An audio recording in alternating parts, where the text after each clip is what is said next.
Nung 16 anyos ako lang palagi sa bahay.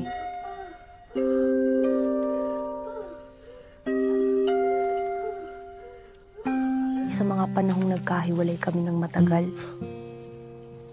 Ito may...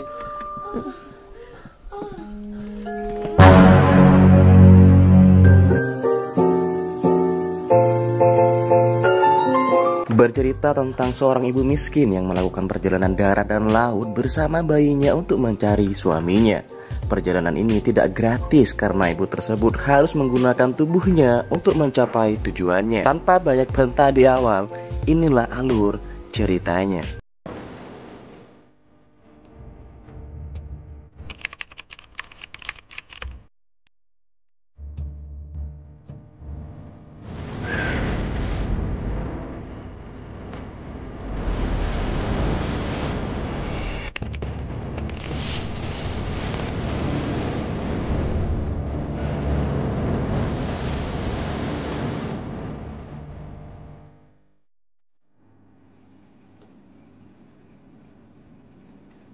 Film dibuka memperlihatkan seorang ibu muda yang sedang menggendong bayinya. Dia bernama Lynette. Lynette harus menjadi suaminya yang ada di Manila. Lynette harus berjuang sendirian karena beberapa hari lalu rumahnya terkena badai.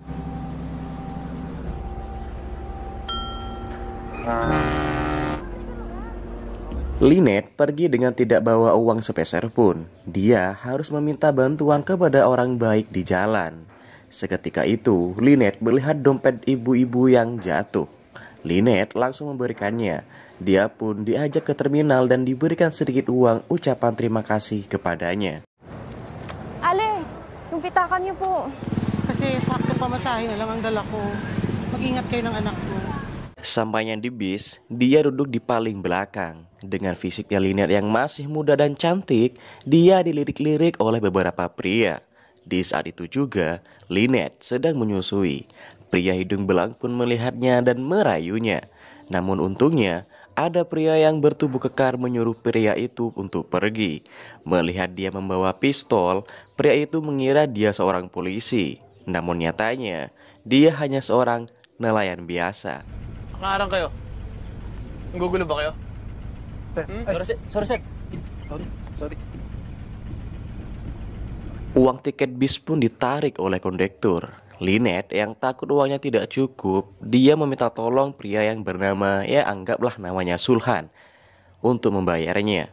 Lynette pun merasa pria itu orang baik. Lynette bercerita semua kepadanya, termasuk kehidupannya sendiri. Kuya, pasensya ka na. Ang tuon, wa ikay kwarta. Ako naman po si Lynette. Lynette pun bercerita jika bapaknya meninggal karena kecelakaan. Sang ibu memilih mengakhiri hidupnya karena tidak bisa menerima nasib ditinggal suaminya. Lynette sendiri mempunyai saudara yang bernama Toto. Namun, di saat itu Toto dijual dan Lynette menjadi pembantu di rumah omnya. Mamuliging siling ko sa imo. Okay. Setelah Lynette dewasa, omnya meminta jatah kepadanya, anjay. Lynette sering sekali mendapatkan kekerasan dari om dan tantenya. Tak lama kemudian, Lynette dipekerjakan di rumah makan teman omnya sendiri. Tepat saat itu juga, Toto datang. Dia mengajak Lynette ke rumahnya. Sampainya di rumah, tepatnya di malam hari, Lynette mendengar suara isi alam yang sangat gaduh. Yang ternyata suara itu adalah Toto yang sedang berenam ladang dengan istrinya. Lanon, nasisilip ko na sila tuwing nag-iiyot sila.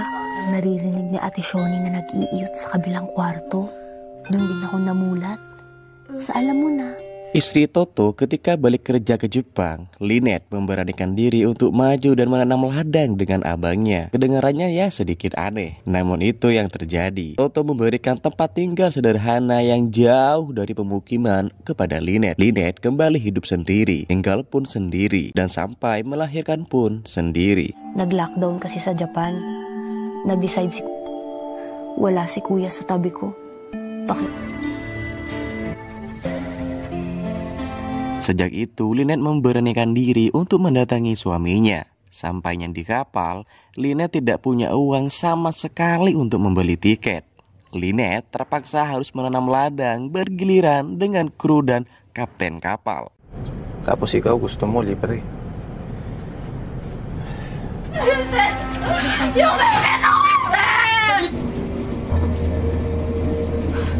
Di suatu malam, Lynette pergi ke kelas ekonomi dan bertemu seorang nenek yang sangat baik. Nenek itu memberikan tempat tidur kepadanya. Bukan hanya itu, nenek itu menceritakan ramuan yang dia punya, di mana jika ramuan itu diolah, bakal menjadi racun yang sangat mematikan. Lynette pun terbesit ide untuk meminta sebagian ramuan itu, yang pasti untuk membunuh semua awak kapal dan kapten yang sudah merusaknya.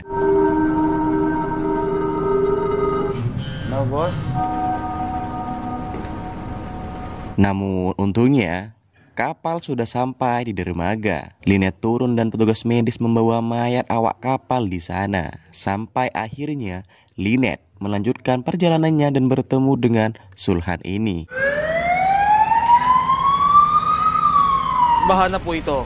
Pero wag po kayo mag-alala. Sulhan memperlakukan Lynette secara baik. Dia dibelikan HP dan sebagainya. Namun Sulhan meminta Lynette untuk menemaninya di penginapan nanti malam. Lynette pun berpikir, Sulhan sama saja dengan pria-pria yang ia temui di kapal tadi.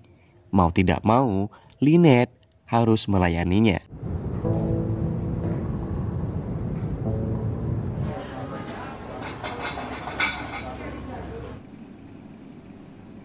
Setelah Sulhan sampai di rumah dan makan dengan anaknya, terdengarlah berita jika Lynette menjadi buron, di mana dia ketahuan membunuh semua awak kapal dan mencuri bayi yang dimana itu bukan bayinya sendiri. Saat ditanyakan oleh wartawan, Lynette menceritakan jika ia bekerja sama dengan Sulhan. Istri Sulhan yang mendengar pun murka kepadanya. Tak selang kemudian, polisi datang untuk menangkap Sulhan. Sulhan mencoba kabur, namun nyawanya harus hilang begitu saja. Pinangyarihan ng insidente ng pagtakas ni Lynette Dan film pun tamat, guys. Nah, itulah rangkuman dari film Pamasahe. Kesimpulan dari video ini adalah jangan bepergian jika tidak punya ongkos. Itu saya Lian, sampai jumpa di video selanjutnya.